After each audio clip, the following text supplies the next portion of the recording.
Hello, welcome है सभी बच्चों का एक बार फिर से हमारे यूट्यूब चैनल में। आप लोगों के समक्ष एक नया क्लास लेकर आए हैं जो इंग्लिश का है और इंग्लिश ग्रामर का।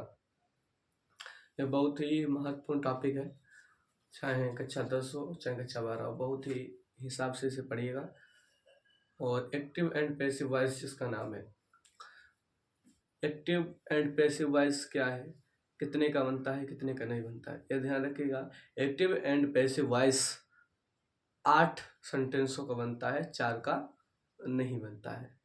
वो 4 कौन कौन से हैं? Number 1 present perfect continuous tense, number 2 past perfect continuous tense, और नंबर तीसरा है पास्ट कंटिन्यूअस टेंस, नंबर चौथा है फ्यूचर कंटिन्यूअस टेंस, और उसके बाद चौथा नंबर है फ्यूचर परफेक्ट कंटिन्यूअस टेंस। ये रहे आप लोग, इसका भी नहीं प्रेजेंट परफेक्ट कंटिन्यूअस टेंस का नहीं बनेगा, पास्ट परफेक्ट कंटिन्यूअस टेंस का नहीं बनेगा, और फ्यूचर कंटिन्यूअस का नहीं बनेगा, और फ्यूचर परफेक्ट कंटिन्यूअस टेंस का नहीं बनेगा। ये बात ध्यान रखिएगा, 4 का नहीं बनता है, 8 का बनता है। ठीक है, इतनी बात ध्यान रखिएगा। एक्टिव एंड पैसिव वॉइस में होता क्या है कि जो सब्जेक्ट होता है उसे ऑब्जेक्ट बनाना होता है, और ऑब्जेक्ट जो होता है उसे सब्जेक्ट बनाना होता है। ठीक है, ये बात ध्यान रखिएगा। अभी कुछ आपको चेंज बता रहे हैं कि सम चेंज, कुछ चेंज बता रहे हैं एक्टिव एंड पैसिव वॉइस में। आई अगर दिया है एक्टिव में, और पैसिव में क्या होगा? मी। ही का क्या होगा? हिम। सी का क्या होगा? हर। इट का इट रहेगा, यू का यू रहेगा, हु का क्या होगा? हुम, और वी का क्या होगा? अस। ये बात ध्यान रखिएगा। आई का मी, और ही का हिम, सी का हर, इट का इट, यू का यू, हु का हुम, और वी का अस होगा। अब बात कर लेते हैं कितने का बनता है, तो 8 सेंटेंसों का बनता है। नंबर 1 में देखेंगे प्रेजेंट इंडेफिनिट टेंस। ये आपको हम पढ़ा चुके हैं, प्रेजेंट इंडेफिनिट टेंस।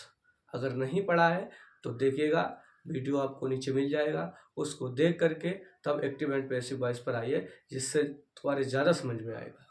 ये बात ध्यान रखिए कि सबसे पहले किसी ऊंचाई पर चढ़ना है तो सीढ़ियों को बनाना होगा। सीढ़ी पर डायरेक्ट नहीं चढ़ोगे, सीढ़ी से नहीं चढ़ के जाओगे तो ऊपर कैसे पहुंच पाओगे। तो सबसे पहले टेंस को देखिए, उसके बाद एक्टिव एंड पैसिव वॉइस पर आइए। ठीक है, हम बात करेंगे प्रेजेंट इंडेफिनिट टेंस की। पहले ही टेंस को खत्म कर देते हैं, बारी बारी टेंस को देखेंगे। ठीक है, 8 को देख लेंगे, और 4 का बनता ही नहीं है।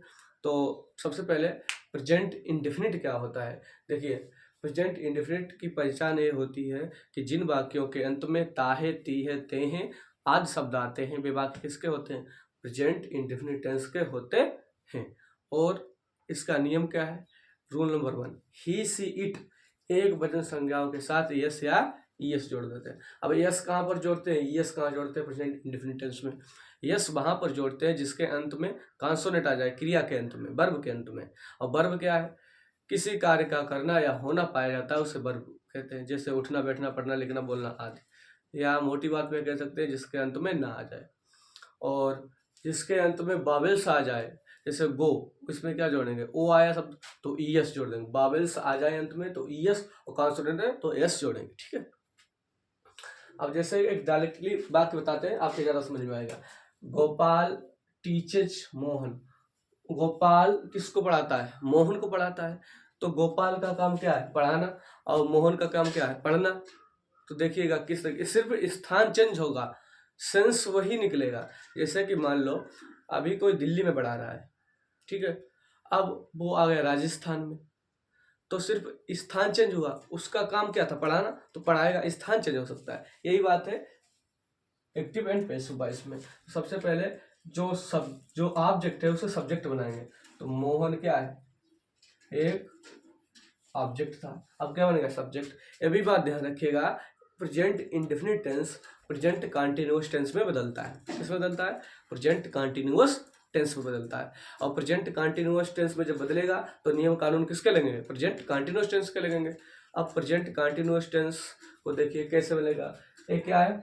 मोहन। मोहन क्या होता है? एक वचन है। अब एक वचन प्रेजेंट कंटिन्यूअस में क्या कहता है रूल?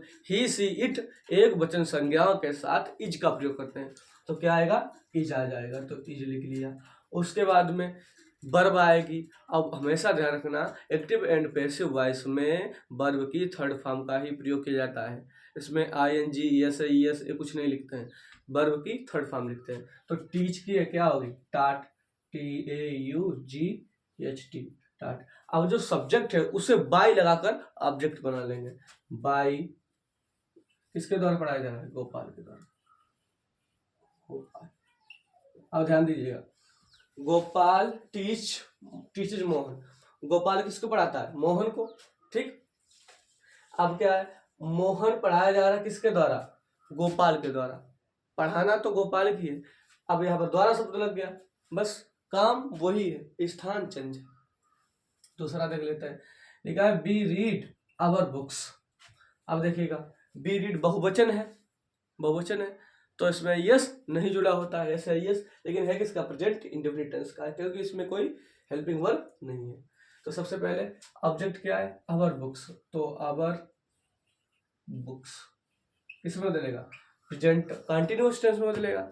और आवर बुक्स मतलब बहुत सी पुस्तकें होंगी, ज्यादा होंगी, बुक्स है, वो बहुवचन संज्ञाओं के साथ में आर का प्रयोग करते हैं, तो क्या लगा देंगे? आर। उसके बाद में वर्ब आएगी, वर्ब कौन सी फॉर्म लगेगी? थर्ड फॉर्म लगेगी। एक्टिव पैसिव वॉइस में थर्ड फॉर्म ही लगती है। तो रीड की क्या होती है? रीड ही होती है, तो रीड की रीड, और बाय लगा लो। और बी का क्या हो जाता है? जरा देखिए, अगर इसमें बी का क्या हो जाएगा? अस हो जाएगा। बी का क्या कर दोगे? अस हो जाएगा। ये तुम्हारे 2 वाक्य कंप्लीट हुए। इतना समझ में आ गया? नहीं समझ में एक और देख लेते हैं, डाउट कतई कंप्लीट हो जाए। अगला है ही प्लेस क्रिकेट। अब ध्यान रखिएगा कि इसमें प्लेस में यस लगा है, तो किसमें कौन सा वाक्य होगा? प्रेजेंट इंडेफिनिट हो गया। अब प्रेजेंट इंडेफिनिट किस में बदलेगा? प्रेजेंट कंटिन्यूअस टेंस में बदलेगा। सबसे पहले ऑब्जेक्ट कौन सा है? कौन है यहाँ पर? क्रिकेट, तो क्या लिखना है? Cricket, CRICKET, cricket. अब क्रिकेट एक वचन है, तो एक वचन संज्ञाओं के साथ इज, तो क्या लगाओगे? इज। और फिर वर्ब आएगी, वर्ब की थर्ड फॉर्म, तो प्लेज क्या हो जाए? Played, PLA by ED, played. और बाई लगा लो। और ही का क्या हो जाएगा? सब्जेक्ट था, ऑब्जेक्ट में जाए क्या बनेगा? ही का देखेगा क्या है? Him, by. मैं आशा करता हूँ किसी बच्चे का कोई डाउट नहीं होगा, और अगर इसमें कोई डाउट है तो नीचे कमेंट सेक्शन में ज़रूर बताइए। लाइक करिए चैनल को और सब्सक्राइब करिए, और जो बच्चे पढ़ रहे हैं उनको शेयर करिएगा। धन्यवाद, मिलते हैं नेक्स्ट वीडियो में, तब तक के लिए सभी को राम राम।